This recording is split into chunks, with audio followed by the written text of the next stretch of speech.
Okay, take four or maybe take five, I'm not even sure. But anyway, today I'm talking about something that's pretty interesting: magical realism. Not necessarily a genre on the bookstore shelf, but a narrative mode, the way of telling a story. A novel can use it, a short story can use it, even a poem can use it. The container isn't what matters here, the manner of narration is. So I'm going to get into how thinking about magical realism as a narrative mode is fascinating and encourages a person to think about narrative modes in general and the almost magical and sometimes bizarre, powerful, and potentially frightening nature of language. So, what makes magical realism magical realism? What am I talking about here?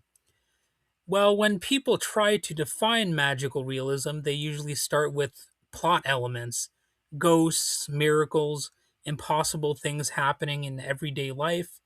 But the real marker isn't the magic itself, it's the presentation. The mode is almost clinical.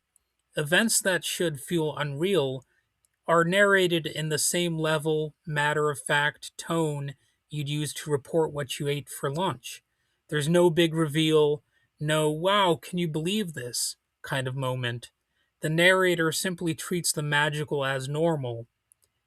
And the tone shapes everything. It creates a world where the strange isn't questioned as much because the voice telling you the story doesn't question it.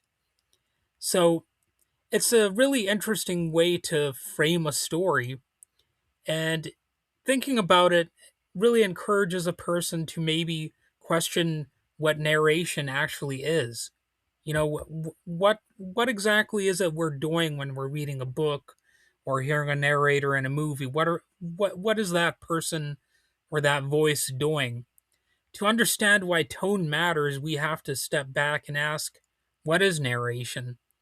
Narration is the act of telling a story, obviously, guiding the reader or the viewer through events in a clear sequence. I guess I'm technically narrating right now in a sense.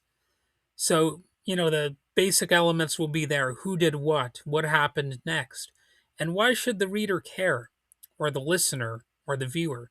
It's the bridge between the story's world and the person experiencing it. But narration isn't just a neutral conveyor belt. In fact, I'm actually going to explore the interesting concept of neutrality a little bit further down the line here. But narration places weight on certain details, shapes emotion, and sets expectations. It really is interesting how a writer influences the reader, or, of course, any storyteller, whether it's written down or spoken or depicted on a screen. You're essentially shaping a narrative. A writer influences a reader in simple and practical ways. There's word choice, and that can shift a whole scene. So he walked into the room feels neutral, but he slipped into the room feels sneaky.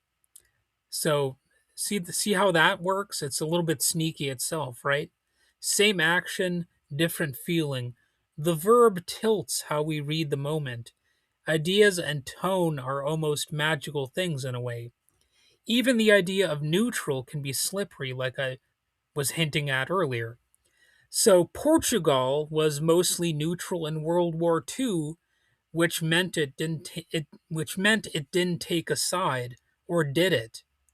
See, Portugal was officially neutral in World War II under dictator Antonio Salazar, but maintained a complex, non strict neutrality by trading essential tungsten with both Axis and Allies, while preserving its long alliance with Britain, even granting the Allies vital airbase access in the Azores later in the war, shifting it towards the Allies and earning it the status of non belligerent. So, yes, it was kind of neutral, but at the same time it wasn't. It really depends on how you look at it. And that's kind of how language works too, and ideas in general. If you say it was neutral, you might neutralize any debate over its role. A person might just assume you're correct, but of course, reality tends to complicate things. So you might also argue that by trying to appear neutral, that country might have been de facto allowing fascism to spread by not being bold enough to take a stand against it. So even neutrality is relative. That's an interesting topic, I think. And in everyday conversation, someone calling themselves neutral might mean they're undecided, uninvolved, or simply tired of conflict. The same word carries different weights depending on situation and speaker, and also depending on the audience. Language works like that all the time. Context changes everything. Words don't hold fixed meanings, their meaning shifts with voice, tone, and context. Language depends on what can be meaningfully said in a given moment. Think about a phrase as simple as I love you. Said by a parent, a partner, or a pal, the feel changes completely in a lot of different ways. Said jokingly, it lands one way. Said during an argument, another. The words stay the same, but the meaning doesn't. This fluidity is one reason William S. Burroughs compared language to a virus from outer space. He wasn't being literal, at least I don't think he was. He was pointing out how language spreads, adapts, and rewrites and rewires how we think and feel, often without us noticing.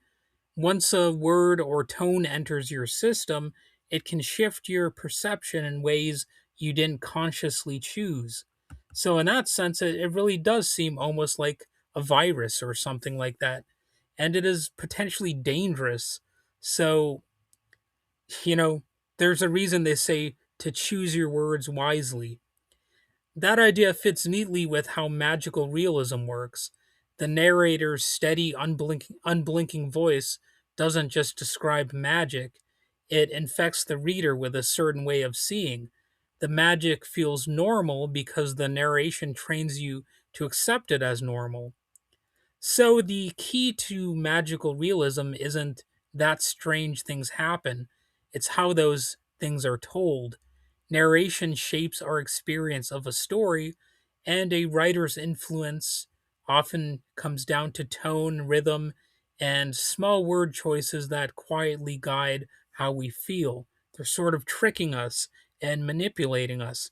So that's why being aware of how language works can actually potentially avoid us from making bad choices by falling under bad influences and bad ideas. So once you start noticing that, you can see why the mode of narration is the real heartbeat of magical realism and of narration in general, no matter what kind of story it appears in. So, hopefully, this episode has provided some food for thought. Hopefully, you don't listen to what I said and think that I'm leading you down a darkened path because of my word choice. But either way, you can still like and subscribe, and share the episode. Feel free to help my virus spread. Bwahaha.